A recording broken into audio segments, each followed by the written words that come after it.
राज की प्रेम कहानी। एक समय की बात है।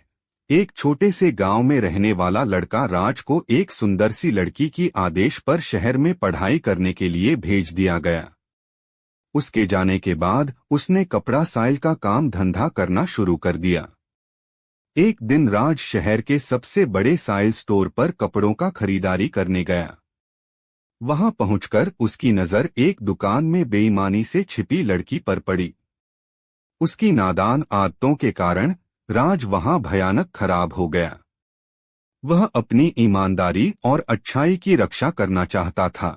नीतिवादी युवा राज ने अपनी मां के बताए तरीके पर चलकर बिना ज्यादा सोचे समय क्यों खराब नहीं करते हुए दुकानदार को एक चांदी का सिक्का छोड़ दिया और वहां से कपड़ा खरीद लिया।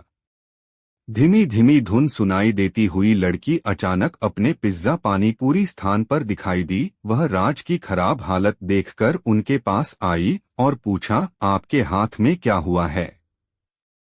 क्या मैं कुछ मदद कर सकती हूँ?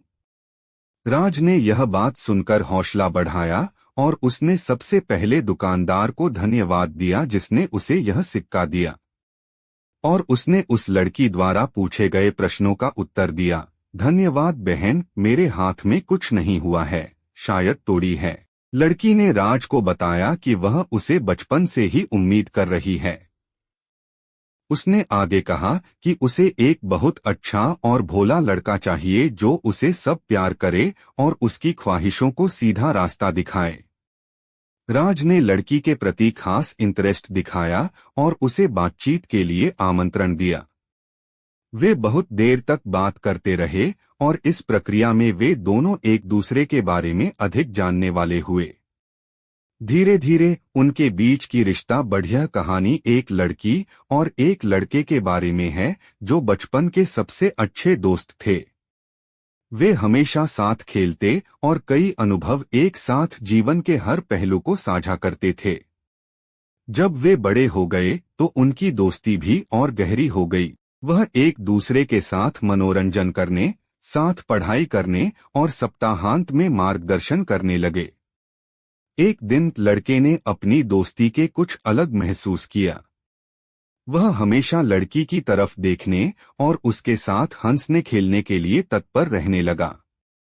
इन भावनाओं को देखते हुए लड़की ने दोस्ती के बारे में भी कुछ अलग महसूस किया। वह अन्याय महसूस करती थी क्योंकि उसे लड़के के प्रति कुछ विचार होते हुए उसके साथ भोला बनाया गया था। समय बीतते हुए लड़के ने धीरे धीरे लड़की को अपने अलग होने के ख्याल के बारे में समझाया। वह कहने लगा कि वह उसे खोने का डर दिखा रहा है और उसे ये भी दिखा रहा है कि उसके बिना वह जीने योग्य नहीं है। सुनकर लड़की बहुत खुश हुई और समझ गई कि उसे भी लड़के के प्रति उसी तरह की भावनाएं हो रही हैं। इसके बाद लड़के और लड़की ने अपने भावों को सामने लाकर एक दूसरे को बताया और उसे अपने असली प्यार का आदान प्रदान करने के लिए राजी कर दिया। बाद में उन्होंने अपने परिवार को भी अपने असली प्यार के बारे में बताया और वह विवाह करने के लिए इच्छुक थे। इस प्रकार लड़के और लड़की ने एक साथ विवाह किया और अपने सपनों को साथ मिलकर पूरा किया। वे अपने दिल की बात समय पर बताने के लिए बहुत खुश थे और उनकी प्रेम कहानी एक दूसरे के लिए प्रेरणा का कारण बन गई।